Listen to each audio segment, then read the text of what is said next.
সংসার হর্তা কর্তা মুই মোবিনু অনাহি অন্য কেহি মু সর্বআত্মা অধীশ্বর মান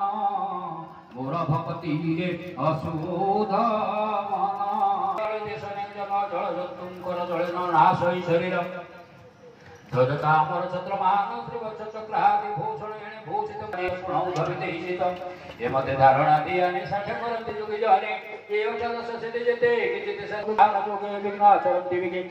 जी जोगी सिद्धि पथ जानती व्यर्थरे दिन से हरंती भगति मार्ग ज्ञान जोगी ज्ञानी लभंति सिद्धि वेगे मुझे सकल सिद्धिदात आत्मार भक्ति पिता रयत्न रूपी सर्व के जानी पारे मोर भाव सकल प्राणी कवि मोद अन्य नाही के ए मत कहि भाव नाही प्राण जगन्नाथ भणी भगत प्रेम तरंगिणी आनंदे बोल हरि हरि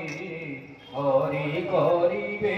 भव पारी आनंद को बाहर हरि हरि करते श्रीमद् भागवत महापुराणे परिमल संचयितायाम एकादश स्कंदे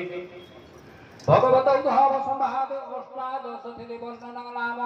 षोडशोऽध्याय सप्तदशोऽध्याय परम ब्रह्म तु महिमा कि जानी पारे गुण सीमा विष उत्पत्ति दिति नाश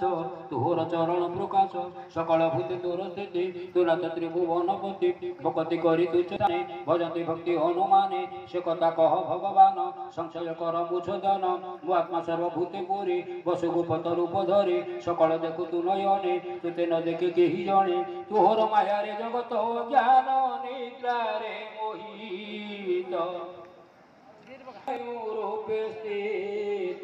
सकल कहना तुम तेन मई तोर बालक तो पद से पतित तन नमहि प्रभु भगवान हिमत शुणी ब्रह्मरा से उद्धव मुख चाहि हसी बोलते कमलार वर शुण हिबकत से कर